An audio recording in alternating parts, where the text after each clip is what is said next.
Mahigit 10 taon na akong nagbibisikleta.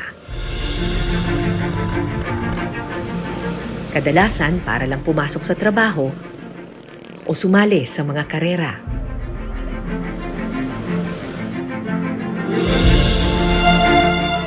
Ang pinakamalayo kong napadyak, 100 kilometro.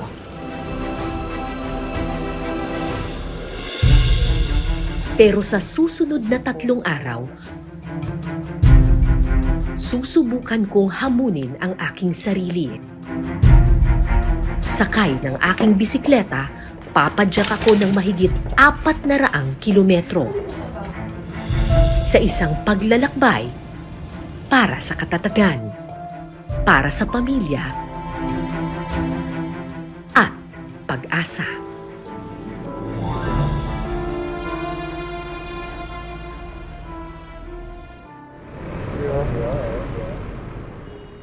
Dalawang siklista ang kasama ko sa paglalakbay na ito. Ang 32 years old na electrician na si Reynard Dalumpides. Good morning! Morning, ma'am. Kayang-kaya natin to? Kaya. Naku, first time ko! Baka Kaya mabagal kami. Hintayin mo kami, ha? Alalay lang tayo, ma'am. Alalay lang tayo. At ang 71-year-old na propesor na si George Saginsin. Hi! Good morning! Nainip po ba kayo? Ready na! Ready na. Ready na! Ngayon lang namin nakilala ang isa't isa. Magkakaiba ng buhay pero may iisang misyon. Ang pumadyak ng 400 kilometro patungong Bicol. So, manggagaling kami ngayon dito sa Rizal. Diretso kami. Ang mission namin today is 150 plus kilometers papunta ng Atimonan, Quezon. Kaya? Kaya! 3 araw namin balak padyakin ang mahigit 400 kilometro mula Morong, Rizal patungong Daraga sa Albay. 3 araw na tiyak susubok sa aming lakas at loob.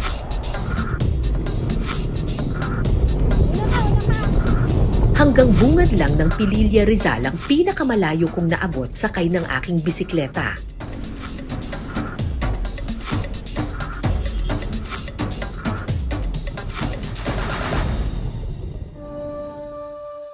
Kaya nang makita ko ang mga windmill ng Pililla, nakalimutan ko ang pagod sa aking tuwa. Yeah! First time kong pumadyak dito sa lugar na to. Usually hanggang Pililla lang ako eh. Pero ngayon, tatawirin natin yung probinsya ng Rizal para makarating tayo ng Laguna. Ang ganda ng view, pero ang kunat ng ahon.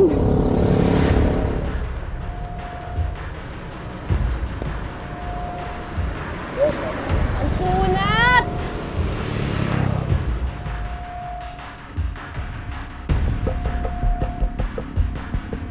Go, go, go, Tay! Lakas! 71 years old! Grabe! Sa edad na 71, nakamamangha ang lakas ni Tatay George sa pagbibisikleta. Sinong mag-aakala na noong 2007, halos di siya makapaglakad o makabangon man lang. Bakit po kayo nahilig sa pagbibisikleta? Because way back, nirayuma po ako, hindi ako makapaglakad. May hindi tumingin sa akin eh. Sabi niya, Prof, bumili ka ng bisikleta. That's it. Sabi ko, Doc, walang naproxen, walang analgesic. No, just buy a bike. And in 2 weeks time, mag-usap po ulit tayo. Sinubukan ni Tatay George ang payo ng doktor na magbisikleta. At mula noon, unti-unting bumalik ang sigla sa kanyang katawan. Kaya para kay Tatay George, ang biyaheng ito ay hindi lamang patunay ng kanyang tatag. Pasasalamat din ito sa pangalawang pagkakataon sa buhay. Mula Bugarin, pumadyak kami paakyat ng Laguna.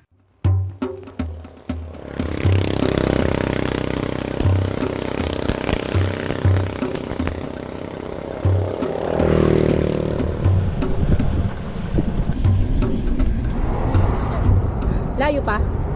Layo pa yung ahon? Tapos lusong na? Okay.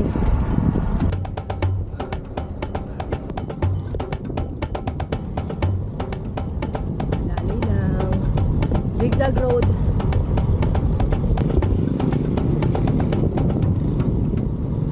At makalipas ang 15 kilometro, nakatawid na kami sa kabilang probinsya. Uy, mabitak na! Laguna na po! Laguna na!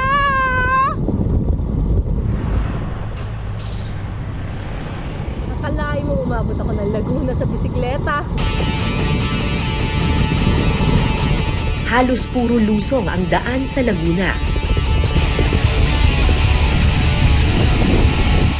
Kaya kahit 30 kilometro ang padyak, hindi ito ininda ni Rainier at Tatay George.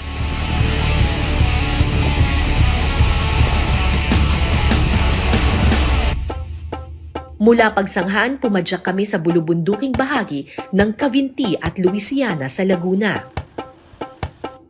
It was hard stuff. Kasi paakyat na po. Oo. Saka wala akong practice doon. Pero hindi lang pala si Tatay George ang nahirapan sa ahong iyon. Sabi ko, budol to. Sabi ko, binubudol ako ni Ma'am Cara. Kinaya Ma'am kasi na-inspire ako kay Manong George eh. Ang lakas din niya eh. Sabi ko, kinaya ni Manong George, ba't ako hindi? Diba? Oo. Bago siya sa akin Ma'am kasi South Road talaga ako dumadaan Ma'am. Hindi dating hardcore na siklista si Rainier. Medyo mataba nga raw siya noon. Pero napilitan siyang magbisikleta nang mangyari ang pandemya. Wala talaga siyang available na masakyan. Tapos kung meron man po, mga palusot-lusot. Electrician sa Intramuros, Maynila si Rainier. Ang kanyang pamilya naiwan sa Daraga Albay. Buntis ang kanyang asawa noon kaya pinilit niyang umuwi ng probinsya sakay ng bisikleta. So yung mga first time ko po, napakahirap. Iisipin mo talaga, ayaw ko na, pero yung sabi ko, uuwi ako.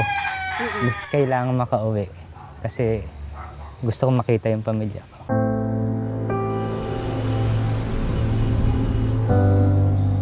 Noon ko lang naintindihan kung bakit ganun na lang ang determinasyon ni Rainier.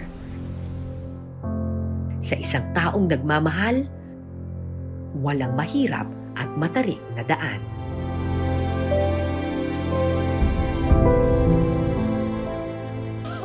Tanghaling tapat na nang marating namin ang bayan ng Cavinti sa Laguna. Ay, salamat po! Ay, Diyos ko. 50 kilometers! Oh my God! Ay, salamat po. Okay, tara. Kain tayo. Tara po. Pagkatapos ng tanghalian, padyak ulit kami. Ang aming misyon, probinsya ng Quezon. Sa Lukban at Tayabas, lalo pang humirap ang daan. Pati si Rainier nahirapan. Bagamat bumalik na ang transportasyon pagkatapos ng pandemya, halos buwan-buwan pa rin siyang nagbibisikleta pauwi ng Bicol. Kasi Ma'am, yung mga bus, kunwari ngayon, nasa 1.5 po ang pamasahe. Kung balikan, bali 3,000. Napakalaking gastos yung pag-uwi po. Na Wala, gagastos ka halos- ng 3,000. Uuwi ako, wala na akong may uwi sa bahay.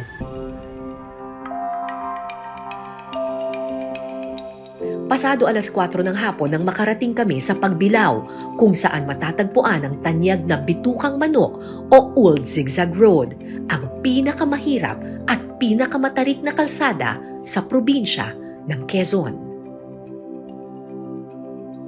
Ang problema, Ayun na yung ulan eh. Raincoat na tayo. It's 4:42 in the afternoon. Actually, ito yung talagang last stretch na namin kasi paakyat na kami ng Bitukang Manok or yung Old Zigzag Road papuntang Atimonan, Quezon. Pero bumuhos yung malakas na ulan. So, hindi namin alam ngayon kung paano ang gagawin namin. Tsaka mahirap yung visibility zigzag road yun.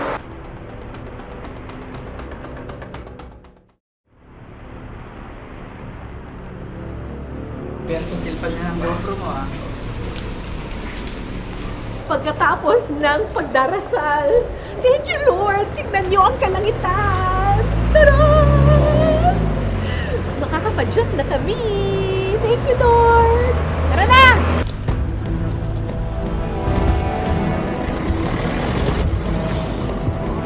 Let's do it! Ang kalsadang ito ang naghihiwalay sa Hilaga at katimugang bahagi ng Quezon. Oh my God! Kuyang truck, pagka tumigil dyan. Malalaki po yan. Kaya yan. Oh. Eto na po. Nakapasok na po kami sa Old Zigzag Road or yung tinatawag na Bitukang Manok. Medyo very challenging yung terrain dito. Tapos lalo pang nadagdagan yung challenge dahil nga it's raining.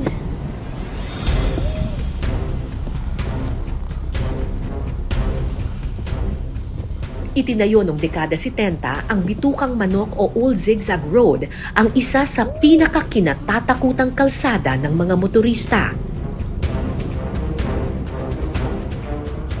Marami nang naaksidente sa matarik at pasikot-sikot nitong daan.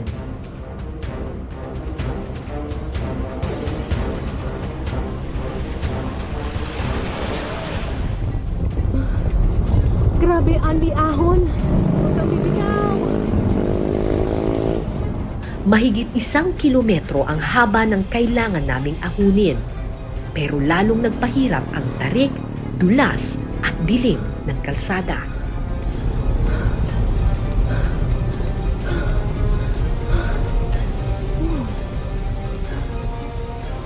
Pagdating sa taas, kala ko matatanggal na yung baga ko.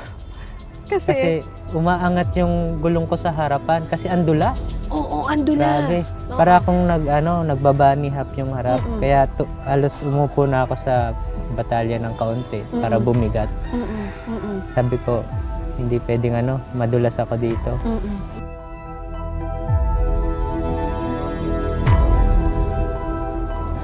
Dahil buong araw na kaming pumapadyak, kalahati ng aking utak gusto nang tumigil at sumuko. Lord, huwag ka nang uwat ng umulan, please. Palagpasin mo lang kami dito, Lord.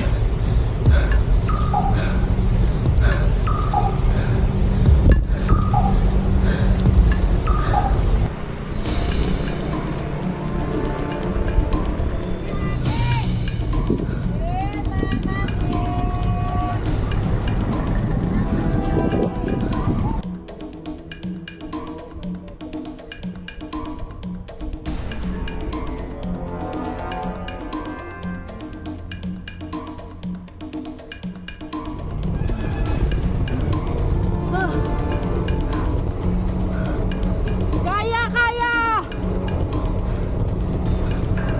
Oh! Kaya! Kaya! Speed mo lang Pagod! Saan si Tatay George? achievement.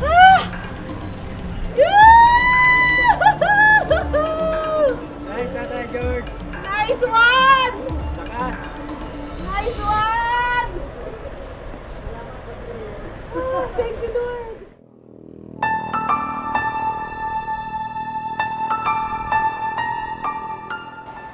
Good morning. It's day 2, 6 o'clock in the morning. So, ito na yung aming mission today, makaabot ng Bicol. Pero hindi pa Albay. Yung gusto lang namin makaabot ng Welcome to Bicolandia. Oo. 10 taon nang pinapangarap ni Tatay George ang makarating ng Bicol sakay ng bisikleta. pero palagi siyang tumitigil sa Calawag, Quezon dahil sa pagod o di kaya sa aksidente. Dalawang beses na kayong nasemplang. Simplang na grabe. May tinamaan akong obstacle sa karsada, sa pagbilaw na yon. Gumanong gano'n ang bisikleta at nag-crash. Tumama yung shoulder ko. Nabali? Sana May hindi. fracture. Oh my gosh, na-fracture kayo. May fracture po, pero the doctor did not do any operation. And sabi niya, you just let it heal. Don't buy Cortuman. Ayun. Yun yung medyo delikado dito sa mga ganitong klaseng highway. Yung may makakasabay kang malalaking truck, medyo nakakatakot yun, gigilid ka talaga. Or yung mga sasakyan na nag-overtake from the other side. Tapos, ayun. Oh my God! Dasal at iba yung pag-iingat ang aming pinairal at pagkatapos ng 1.5 oras, Calawag!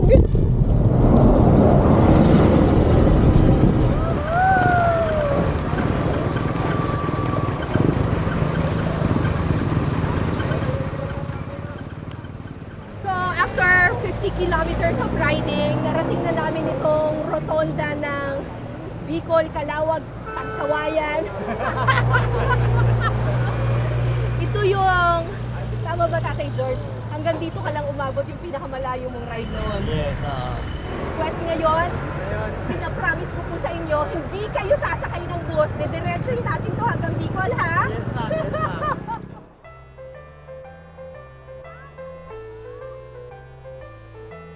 ang aming misyon, maabot ang bukana ng Bicol.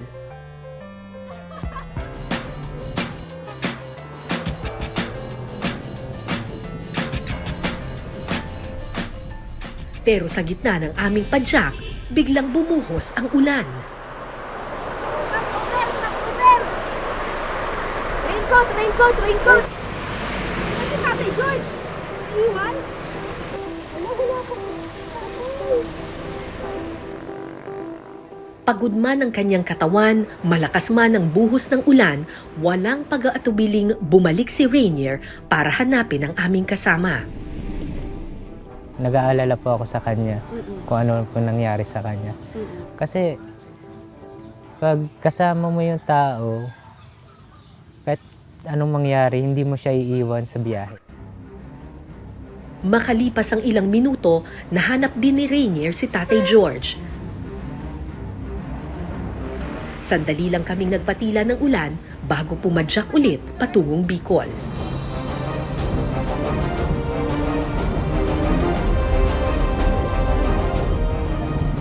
Gateway to Bicolandia. Thank you. Alas 7 na ng gabi nang marating namin ang syudad ng Naga. Akala ko tapos na ang aming mga pagsubok, pero hindi pa pala.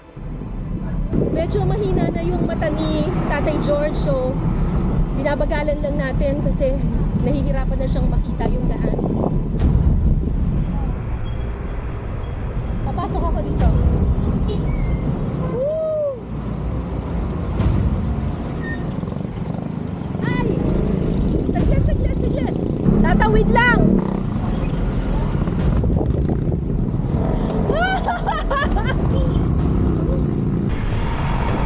Ma'am, balikan ko si tatay.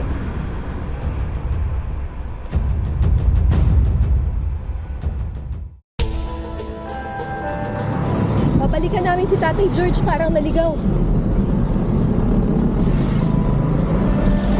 Nagkaligaw kami kasi dun sa rotonda. Hindi ko alam kung ayan na siya. Dulo ng rotonda! Mahigit 200 kilometro ang pinadyak namin sa araw na ito. Suma total kasama ang biyahe kahapon, mahigit 300 kilometro na ang aming nabibisikleta. Ay, salamat! Nakarating din. Magandang umaga po Panginoon, maraming salamat po para sa araw na ito. Salamat din po sa ligtas na biyahe ng nakaraang 2 araw. Ngayon na po ang aming 3 araw. Kayo na po ang bahala sa aming kaligtasan. Sana po hindi bumigay ang aming mga bisikleta, ang aming mga katawan at sana po maging magalang ang lahat ng motorista sa kalsada. Sana rin po ito na ang araw na makikita na po ni Rainier ang kanyang pamilya at kami po ni Tatay ay mararating na po namin ang mayon ng nakabisikleta. Lahat ng ito po, Panginoon, ay inaalay namin sa inyo, hindi po sa aming kagalingan, pero dahil po sa inyo. Maraming salamat po. Kayo na po ang bahala sa amin.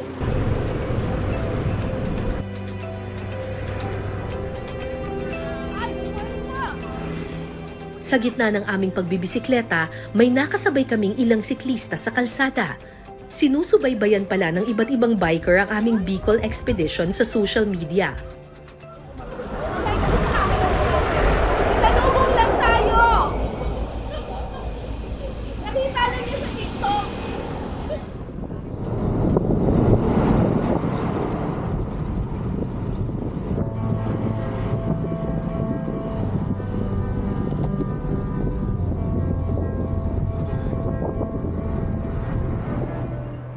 Makalipas ang 70 kilometrong pagpadyak, unti-unti na naming naramdaman ang matinding pagod at sakit sa katawan.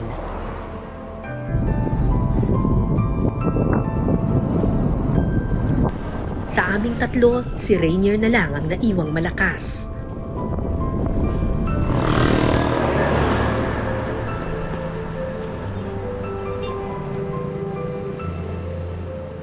Pinakapagod si Tatay George. May mga bahagi na halos hindi na siya makasunod sa amin. Malaglag yung aking water bottle. Sabi ko, baka sign na yun na kailangan mag-give up na. Pero ba't hindi kayo nag-give up? Tatapusin ko ito. Kapraso na lang naman yan. Nakatakbo ka ng mahigit na 400 kilometers. Sayang naman, di ba? Sayang. Mula sa spillway ng Travesya, 13 kilometro na lang ang kailangang padyakin para marating ang Cagsawa Ruins, ang dulo ng aming lakbay. Last na! Tanghaling tapat na yon, pagod na kaming lahat, mabagal na ang aming padyak. Umabot sa puntong malapit na kaming sumuko. Sa akin naman, ma'am, Oo. kinakausap ko ng sarili ko. Ano sinasabi mo sa sarili mo? Oh, malapit na ako. Malapit na ako, Clay. Mama, nandiyan na ako. At this point, talagang mind game na lang ito eh. Kaya. Kunti na lang. Kung may isang bagay na itinuro sa akin ng pagbibisikleta, huwag sumuko sa mga ahon ng buhay. Padyak lang ng padyak, mararating mo rin ang tagumpay.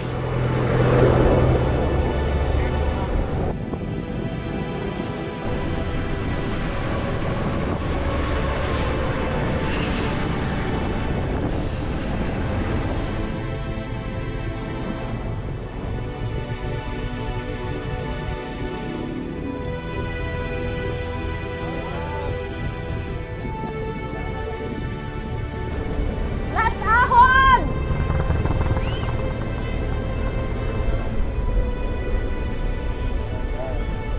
Saan si Rainier? Dream come true, ma'am. Congrats, Tay. Tay, congrats. Solid, Tay, solid. Alam ko po, ito pong White map. pangarap na to ay nabuo when you were 60 years old, 10 years ago. Yes, ma'am. Yes, ma'am. After 10 years, After 11 years. 11 years, and you finally did it. Yes, ma'am. Thanks to you. Tay, lakas mo. Lakas ng determinasyon mo. Di ko kinaya. Determinasyon lang yun. Grabe. Ikaw rin, makakauwi ka na. Malapit na. Masaya po. Iiyak. Naisip ko lang yung mga dinaanan natin. Grabe. Nandito na tayo. Di ko ma-explain. Grabe. Ngayon lang siya nag-sick in lahat. Ay, Hindi lang ho, ito yung ride na ito. Saan ba ang magandang pwesto?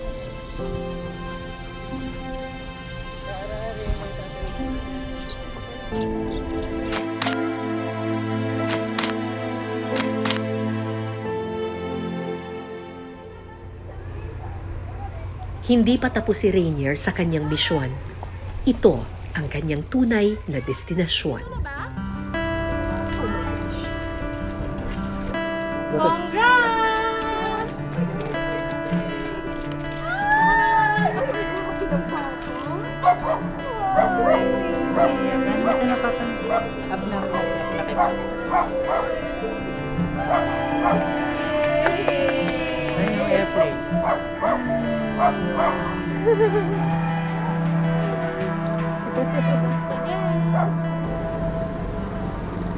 Matapos kong maihatid si Rainier sa kanyang pamilya, nagtungo naman ako sa aking personal na misyon sa bayan ng Pilar sa Sorsogon. Noong 2014, kinuha kong iskolar ang batang si Nathaniel Musa. Pinag-aral ko siya sa kolehiyo. Huli ko siyang nakita noong 2016. Ang aking dasal, sana sa muli naming pagkikita, nakatapos na siya ng pag-aaral.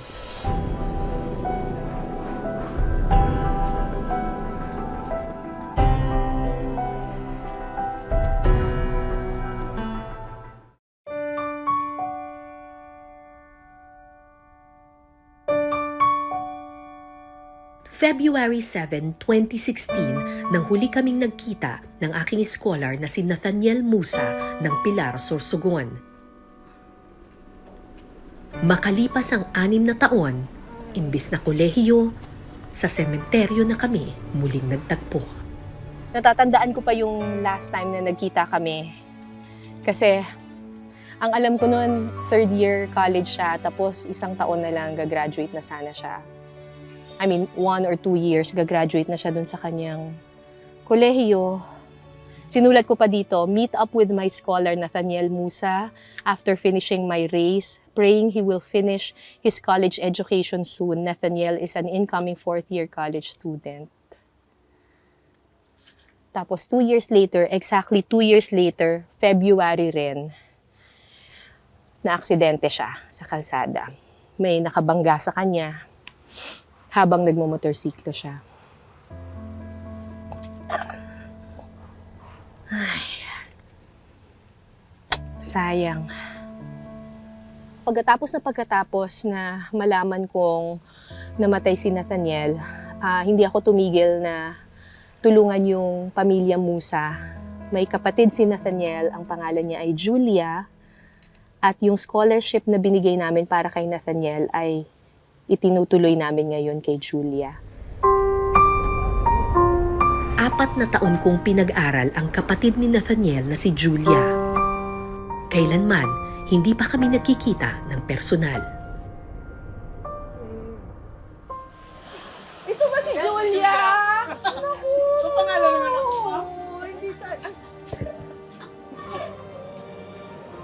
Masipag mag-aral si Julia. Lagi siyang nasa honor roll. Lahat ng ito, inaalay niya sa kanyang kuya Nathaniel. Sobrang grateful po ako kasi yung scholarship po ni Kuya is napunta po sa akin. Hindi ko po yun in-expect. Pag nahihirapan ka sa nag-inspiration mo ba si Kuya Nathaniel mo? Opo, sabi ko po kapag mahirap na, sabi ko, para din po to kay Kuya Tad. Mahaba pa ang aking lalakbayin kasama ang pamilyang ito.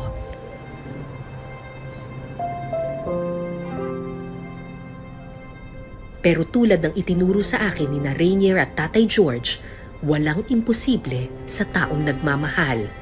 Walang mahirap sa taong may pangarap.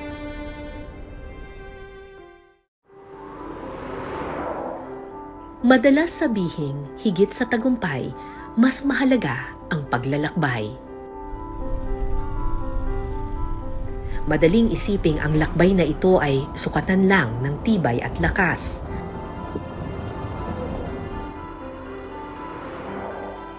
Pero matapos kong makasama sa loob ng 3 araw sina Rainier at Tatay George, higit sa lakas at tibay, mas marami akong natutuhan sa buhay.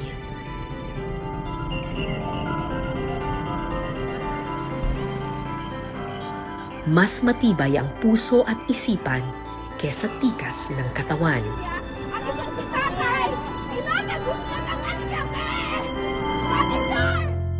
gaano man kahaba ang daan, huwag manghinayang.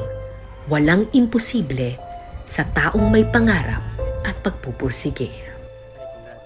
Solid guys, solid. Mula sa Bicol, ako po si Cara David at ito po ang Eyewitness.